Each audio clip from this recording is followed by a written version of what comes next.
चलिए चलिए बच्चों, मैं हिमांशु सरस्वत स्वागत करता हूं आपका फिर से हमारे चैनल केमिस्ट्री क्रैकर्स में। जैसा कि आपको पता है, हम जो अपना चैप्टर पढ़ रहे हैं सॉलिड स्टेट, और लास्ट में जो हमने पढ़ा था वो पढ़ा था क्रिस्टल निकाय के प्रकार या ज्यामिति के आधार पर उन्हें 7 प्रकार से बांटा गया था। वो 7 प्रकार की जानकारी मैंने आपको दी थी। तो आज हम जो पढ़ने जा रहे हैं सबसे पहला प्रकार जो होता है क्यूबिक यूनिट सेल। और मैंने आपको वहां पर भी बताया था कि हमारे जो कोर्स में 12th के यूपी बोर्ड के कोर्स में जितना है उतना है केवल क्यूबिक यूनिट सेल के बारे में। चलिए, सबसे पहले जो हमारी हेडिंग आने वाली है वो हेडिंग आने वाली है क्यूबिक यूनिट सेल, जिसे हम कहते हैं घनीय एकक कोशिका या कोष्ठिका। ठीक है, घनीय एकक कोशिका या फिर कोष्ठिका। ठीक है, पहले मैं जरा इसकी डेफिनेशन यहाँ पर लिख देता हूँ, देन मैं आपको बहुत अच्छे समझाऊंगा कि ये होती क्या है। ठीक है, तो देखेंगे एक ऐसी यूनिट सेल जिसमें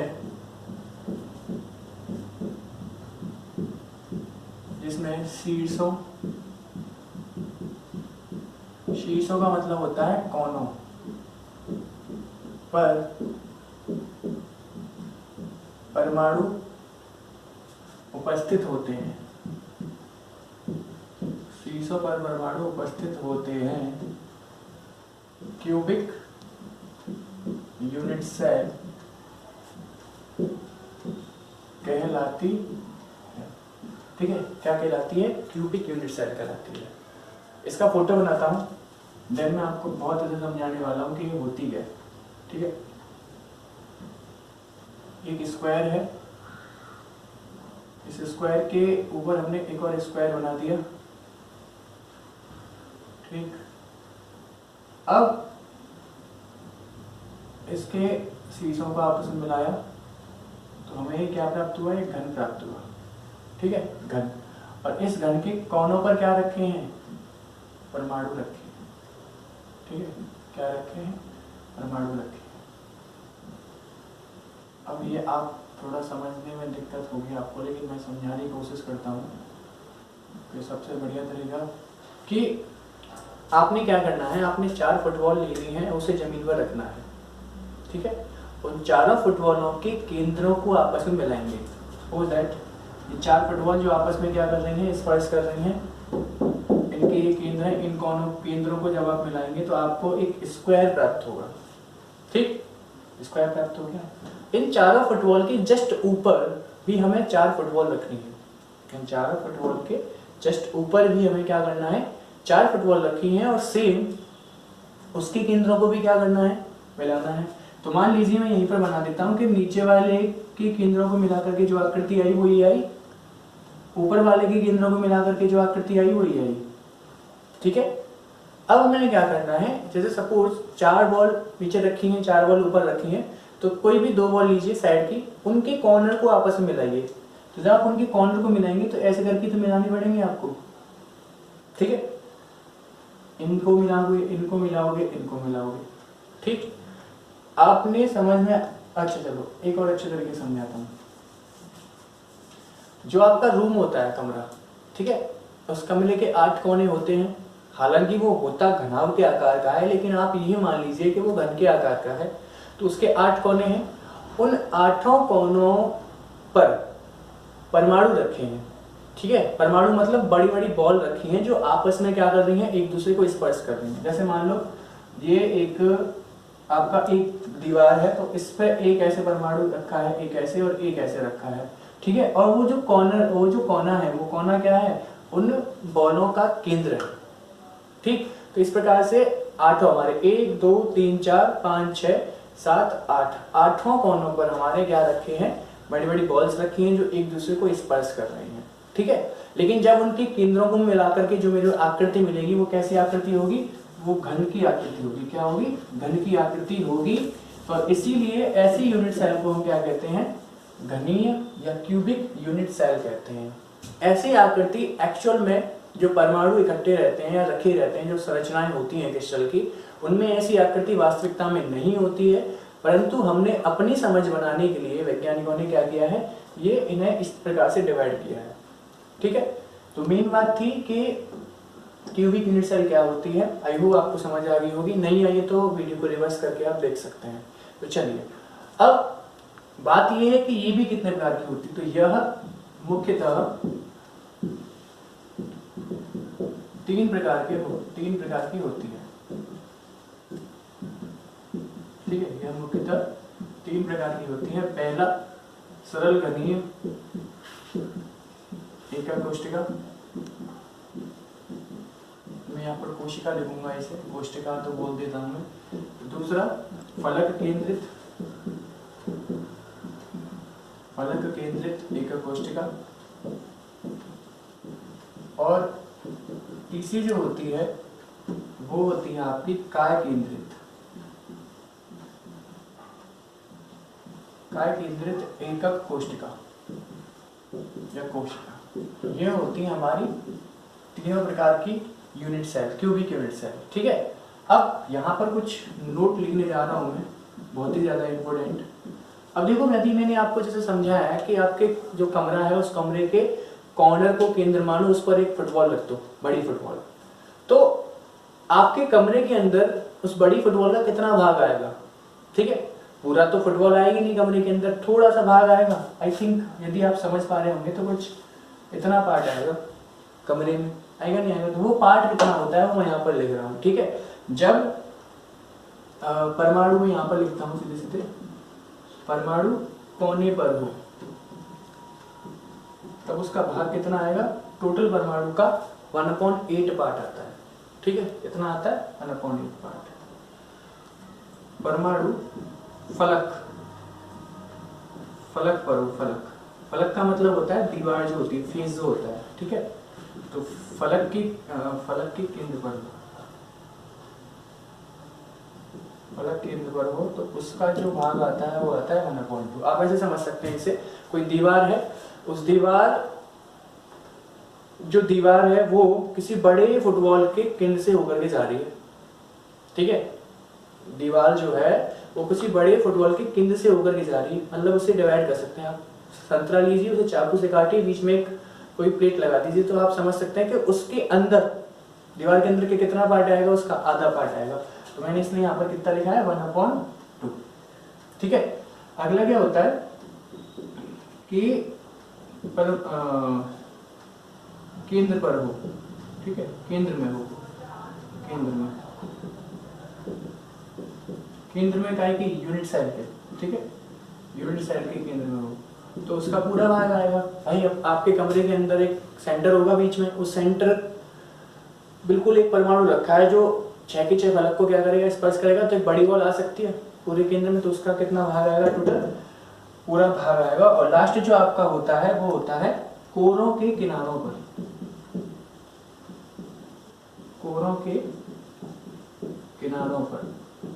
अब कोर क्या होती है? कोर होती है भुजाएं, ये भुजाएं, ये सारी कोर है। ठीक है, ये सब क्या है? कोर है। तो इनके केंद्र पर भी तो एक होगा, इनके केंद्र पर भी तो बीच में एक परमाणु रखा होगा, तो उसका कितना भाग आता है? तो उसका आता है 1/4 पार्ट।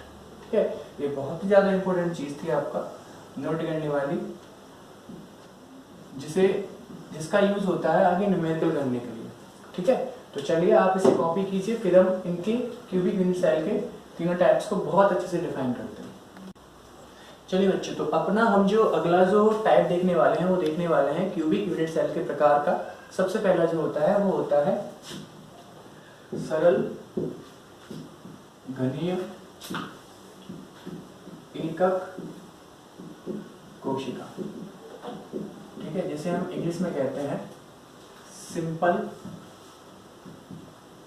क्यूबिक यूनिट सेल, और इसे शॉर्टकट में कहा जाता है SCC। ठीक है, शॉर्टकट में क्या कहता हूं मैं इसे? SCC कहता हूं, क्योंकि देखो S, C और C। ठीक है, शॉर्टकट में मैं इसे SCC कहता हूं। पहले मैं जरा इसकी डेफिनेशन लिख देता हूं कि वे घनीय एकक कोशिका, वे घनीय एकक कोशिका जिसमें परमाणु केवल कोनों पर, इसमें परमाणु केवल कोनों पर स्थित होते हैं, परमाणु केवल कोनों पर स्थित होते हैं, सिंपल एससीसी कहलाती है। ठीक है, एससीसी कहलाती है। देखिए क्यूबिक यूनिट सेल है, तो इसमें क्या होने वाला है कि इसका जो यूनिट सेल है उसका जो ज्यामिति होने वाली है वो कैसी होने वाली, क्यूब, मतलब कि घन के आकार की। लेकिन यदि हम इसे आगे समझें तो simple cubic cell unit cell वो होती है जिसमें केवल और केवल परमाणु कहां पर होते हैं, कोनों पर स्थित होते हैं, उसे हम कहते हैं सिंपल क्यूबिक यूनिट सेल। जरा इसका एक फोटो बनाते हैं हम यहाँ पर बढ़िया सा। ठीक है, जो ये सारी चीजें ना आपको आगे जाकर के काम आने वाली है। इनका फोटो, इनकी थ्योरी को अच्छे से समझना, ये सारी चीजें आपको आगे इस चैप्टर में ही काम आने वाली हैं। इस चैप्टर को बहुत अच्छे से आप और बिना एक भी वीडियो को मिस किए, यदि आपने इससे पहले वाली वीडियो नहीं देखी है तो पहले आप उस वीडियो को देखें, तब आपको ये वीडियो समझ आने वाली है। ये हमारा क्यूब है और इस क्यूब में जो एटम्स या परमाणु जो उपस्थित होंगे वो कहाँ पर होंगे, केवल और केवल कोनों पर उपस्थित होंगे। ठीक है, तो ये होता है आपका कहाँ, ये होता है हमारा सिंपल क्यूबिक यूनिट सेल। ठीक है, चलिए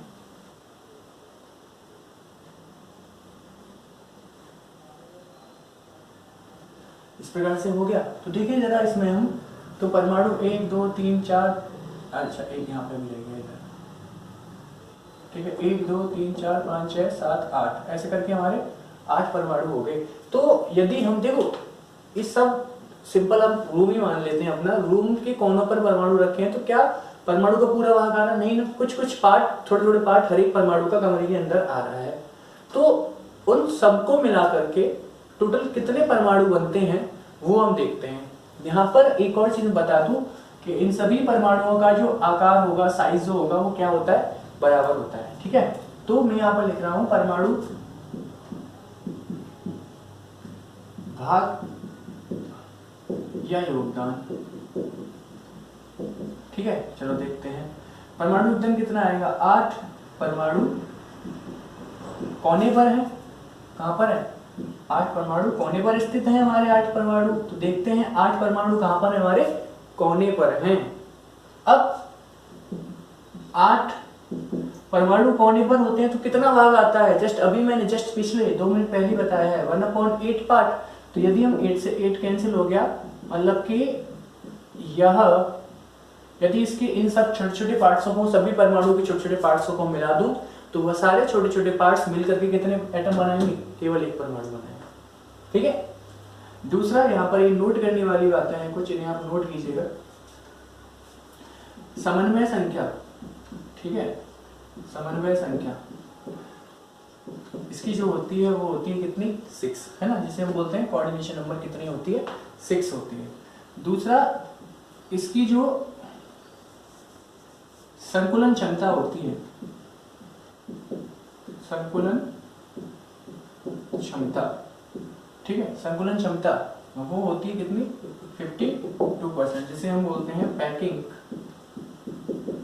एफिशिएंसी, पैकिंग एफिशिएंसी। ठीक है, वो होती है 52%। अब ये पैकिंग एफिशिएंसी क्या होती है, संकुलन समन्वय संख्या आप पढ़ के आ चुके हैं कि एक परमाणु को पड़ोसी कितने परमाणु स्पर्श करते हैं, वह संख्या क्या कहलाती है, उसकी समन्वय संख्या कहलाती है। परंतु संकुलन क्षमता क्या होती है, देखो मैं आपको बताता हूं। ऐसे ये यूनिट सेल है, ठीक है, इस यूनिट सेल का आयतन है, इस यूनिट सेल का जो आयतन होगा वो आयतन होगा कितना, 100%। कंप्लीट आयतन कितना है, 100% है। तो इस 100% में से इन परमाणुओं ने कितनी जगह घेरी, कितना आयतन घेरा, ठीक है, क्या बोला मैंने, इस टोटल यूनिट सेल के आयतन में से इन परमाणुओं ने कितना आयतन घेरा या कितनी जगह घेरी, उस जगह को हम यदि परसेंटेज में निकाल दें तो वो होती है हमारी क्या, संकुलन क्षमता। ठीक है, जो कि कितनी होती है सिंपल क्यूबिक यूनिट सेल की, 52% होती है। दूसरी चीज इसका जो हम बताने वाले हैं, देखो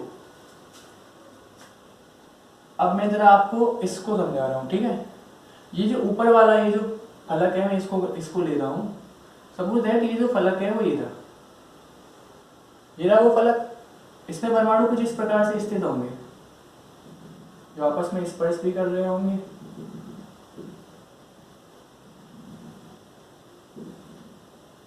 ऐसे ही है ना कुछ।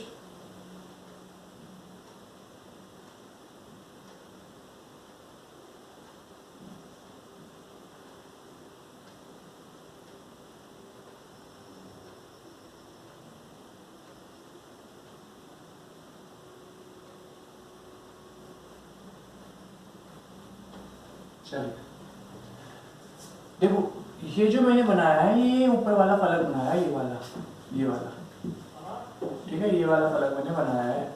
अब इस फलक में यदि हम देखें तो कि इसमें क्या है कि यहाँ इस परमाणु की त्रिज्या जो है वो क्या है, यहाँ से यहाँ तक r होगी।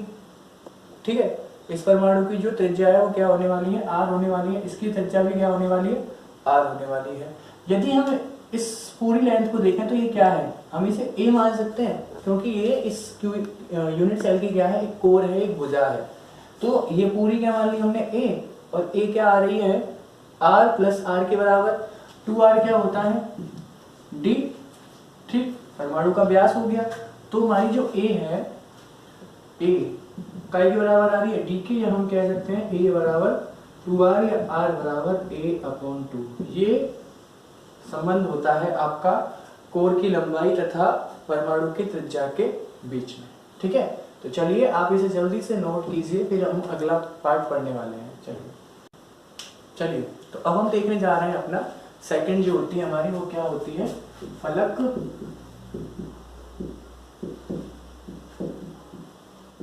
केंद्रित घनीय एकक कोष्ठिका। ठीक है, घनीय एकक कोष्ठिका या कोशिका, जिसे हम कहते हैं face central cubic unit cell, और शॉर्टकट में इसे हम कह देते हैं FCC।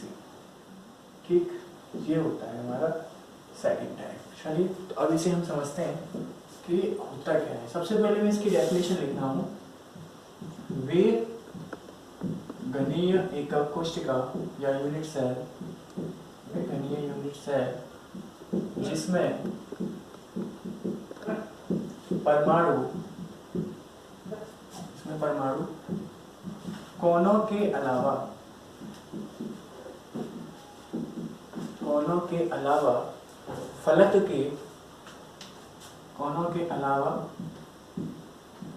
फलक के केंद्रों पर उपस्थित होते हैं। केंद्र पर क्या होते हैं, उपस्थित होते हैं, FCC कहलाती है। ठीक है, इसमें परमाणुओं का योगदान, ये ज़्यादा अच्छा शब्द रहेगा। इसमें परमाणुओं का योगदान 4 होता है, या ऐसे कर सकते हैं 4 परमाणुओं का, इसमें 4 परमाणु। ठीक है, इसमें 4 परमाणुओं का योगदान होता है। मतलब कि जो छोटे छोटे पार्ट्स आते हैं वो कितने परमाणु से मिलकर बनते हैं, जरा देखिए। ठीक है, चलिए तो यहाँ पर ये हमारी जो आने वाली है वो आने वाली है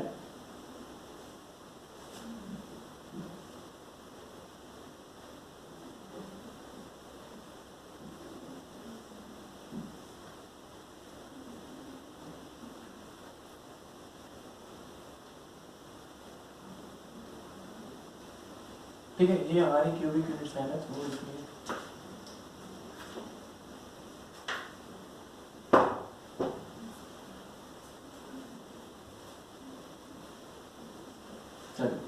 ये हमारी यूनिट सेल ठीक इधर बन चुकी है। हमें पता है कि ये जो परमाणु जो आने वाले हैं वो केंद्रों पर आने वाले हैं। हर एक कोने पर एक परमाणु आने वाला है। वो तो हमारी क्यूबिक सेल होती है, तो ऑब्वियसली इतने क्या कोने पर तो परमाणु आने ही आने हैं। आगे जो आने वाला है हमारा, वो क्या आने वाला है, बस वो समझने वाली बात है। चलिए देखें जनाब, ये 8 परमाणु हमारे कोनों पर उपस्थित हो गए। ठीक, अब क्या करना है हमें कि देखो ऊपर वाला जो फलक है, अब फलक कैसे देखोगे कि दीवारें कितनी हैं। ठीक है, अपने रूम में बैठे हैं, अपने रूम में इस चीज को समझें कि प्रत्येक कोने पर परमाणु रखा है, वो तो रखा ही है। राइट में आपकी एक दीवार है, लेफ्ट में आपकी एक दीवार है, सामने एक दीवार है, पीछे एक दीवार है, ऊपर छत है, नीचे आपका क्या है, जमीन है। तो ये आपके 6 फलक होते हैं, 6 फेस होते हैं टोटल। अब इनके केंद्र पर जाइए, उनके केंद्र पर ऐसे आधी आधी बॉल रहती थी, मैंने ही बताया था। आप अपना ऑरेंज लीजिए, ऑरेंज को काट दीजिए बीच में से, तो वो आधा ऑरेंज होगा, वो इस तरीके से एक फलक पर आ जाएगा, दूसरा ऐसे करके आ जाएगा, तीसरा ऐसे करके, चौथा सामने से, पांचवा या आप ऐसे मान सकते हैं इस बोर्ड के ऐसे करके आएगा। ठीक है, आगे से यहाँ मान लो ये रहा बोर्ड का केंद्र, तो यहाँ से ऐसे करके आएगा वो परमाणु, तो वो होता है फलक के केंद्र पर। ठीक है, तो मैं यहाँ पर केवल ऐसे खाली से दर्शा देता हूँ। इस वाले फलक का केंद्र ये रहा, इस वाले का ये रहा, इधर वाले का ये रहा, नीचे वाले का ये रहा, पीछे वाले फलक का केंद्र ये रहा और सामने वाले का केंद्र ये रहा। तो इस प्रकार से यदि हम देखें तो कोनों पर हमारे ए प्रकार के परमाणु रखे हैं। ठीक है, कोनों पर जो परमाणु है उनका प्रकार है ए, सेम भी प्रकार के हो सकते हैं ये, और जो फलक पर रखे हैं उनका प्रकार क्या है, बी। ठीक है, ये कौन से प्रकार के हैं, बी प्रकार के हैं। तो इस प्रकार की जो संरचना बन रही है वो कौन सी बन रही है, फलक केंद्रित या face central cubic unit cell, जिसमें परमाणु कोनों के अलावा फलक के केंद्रों पर भी क्या होते हैं, उपस्थित होते हैं। ठीक, अब बात यह है कि इसमें 4 परमाणु कैसे होते हैं, देख लेते हैं। परमाणु योगदान, परमाणु, चलिए तो अब जो हम देख रहे हैं वो देख रहे हैं नोट अपना जो हमारा होता है वो क्या होता है कि इसकी जो समन्वय संख्या, ठीक है, समन्वय संख्या का मतलब इसकी कोऑर्डिनेशन नंबर, इसे मैं यहाँ पर शॉर्टकट में CN से लिख रहा हूँ, वो कितनी होती है, 12 होती है।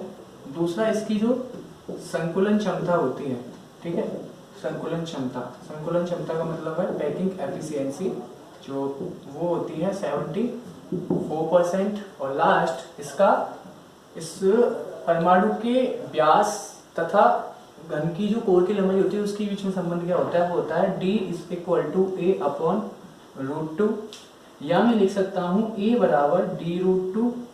ठीक है, ये दोनों चीजें हो सकती हैं। और यदि मैं D बराबर क्या कर लूँ, यदि मैं D = 2R लिख लूँ तो यहाँ आने वाला है A = 2 × R × √2, तो मैं लिख सकता हूँ A = 2√2R।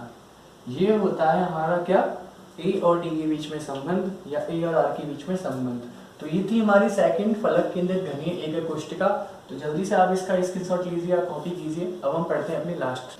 चलिए बच्चों, तो अब देखते हैं अपना तीसरा विकार जो होता है वो होता है अंतः केंद्रित, या अंतः केंद्रित की जगह हम इसे काय केंद्रित भी कहते हैं। ठीक है, यहाँ पर काय केंद्रित जो रहेगा वो ज्यादा अच्छा शब्द रहता है। काय केंद्रित घनीय एकक कोशिका या कोशिका, ठीक है, इंग्लिश में इसे कहते हैं body central cubic unit cell, body central cubic unit cell, shortcut BCC। ठीक है, तो चलिए फिर अब पढ़ते हैं। मैं जरा इसकी डेफिनेशन लिखता हूं पहले कि ऐसी यूनिट सेल या ऐसी घनीय यूनिट सेल, ठीक है, ऐसी घनीय यूनिट सेल जिसमें परमाणु कोनों के अलावा, जिसमें यहाँ पर आप एक ऐड कर लेना, ठीक है, जिसमें एक परमाणु कोनों के अलावा उसके केंद्र में भी स्थित रहता है, BCC कहलाती है। क्या कहलाती है? BCC कहलाती है। इसमें परमाणु योगदान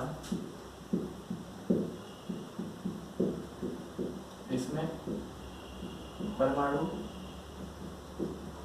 योगदान एक होता है, मतलब एक परमाणु से मिलकर के बनती है, या ऐसे कह सकते हैं इसमें एक परमाणु योगदान या एक परमाणु का क्या होता है, योगदान होता है। चलिए समझते हैं, इतना टाइम को वेस्ट किए हुए अपने को। देखिए ये क्यूबिक यूनिट सेल बन गई जिसके प्रत्येक कोने पर क्या है, एक एक परमाणु उपस्थित रहता है। ठीक है, चलिए जल्दी जल्दी बना लेते हैं इसे। चलिए चलिए चलिए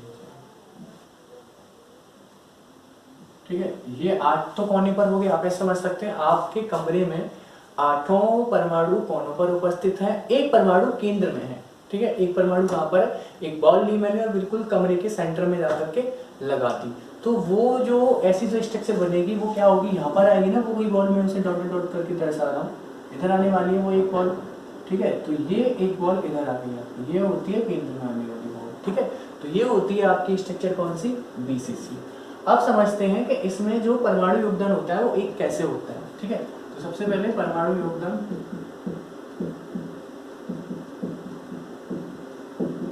देखें जरा, 8 परमाणु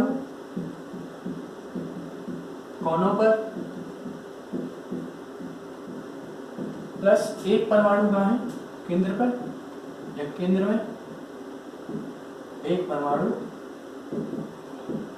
केंद्र में। देखें जरा, 8 गुणा कोनों पर होता है तो क्या आता है 1/8 प्लस एक परमाणु केंद्र पर होता है तो क्या आता है 1 ही आता है। फिर 8 से 8 कैंसिल, ये कितना हो गया 1, 1 into 1 1, कितना आ गया टोटल, मतलब कि इसमें कितने परमाणु का योगदान होता है, केवल और केवल 2 परमाणु का योगदान। तो जरा दोबारा समझ लें, 8 तो ये परमाणु कोनों पर होते हैं तो 1/8 आता है कोने के लिए, प्लस 1 परमाणु ये रहा। ठीक है, परमाणु केंद्र पर होता है तो क्या आता है, केवल 1 आता है, तो फिर 1 into 1 1 आता है, 8 से 8 कैंसिल हो गया, 1 आएगा, 1 + 1 कितना होता है 2 होता है। ठीक है, इसकी लोड जो है, इसकी जो समन्वय संख्या होती है वो कोऑर्डिनेशन नंबर वो होती है 8। ठीक, 8 होती है। दूसरा, इसकी जो संकुलन क्षमता होती है, पैकिंग एफिशिएंसी, वो होती है 68%। ठीक, और लास्ट D और A के बीच में संबंध जो होता है वो होता है D = A√3/2।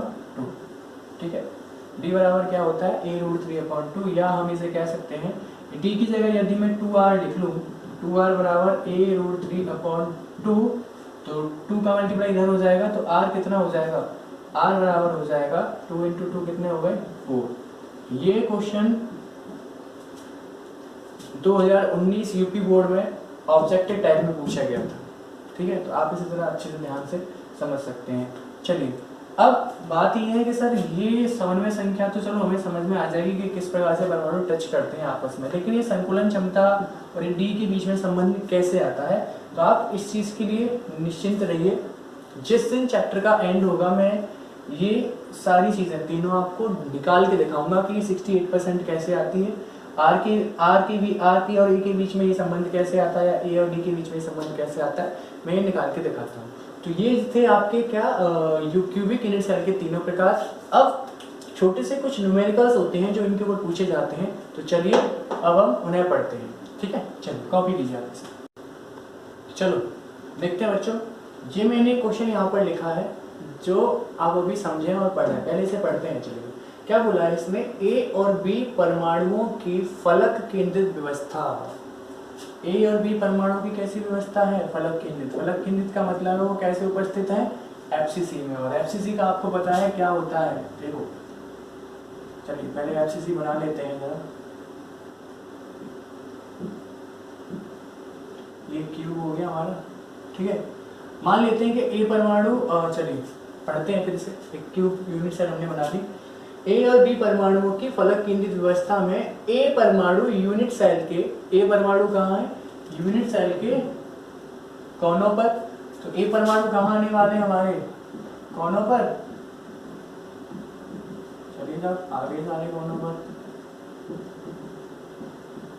ठीक है, 8 कोनों पर आएंगे, स्थित है और बी परमाणु फलक केंद्रों पर स्थित है। कहाँ पर है बी परमाणु, कहाँ पर है फलक के केंद्रों पर। फलक केंद्र मतलब यहाँ पर बी, बी इधर बी, इधर भी, पीछे वाले का केंद्र ये रहा और आगे वाले का केंद्र ये रहा। ठीक है, देखो एक होता है सामने वाला फलक, एक पीछे वाला, तो ये जो है वो पीछे वाला है और मेरे जो सामने है फलक वो ये वाला है, आगे वाला।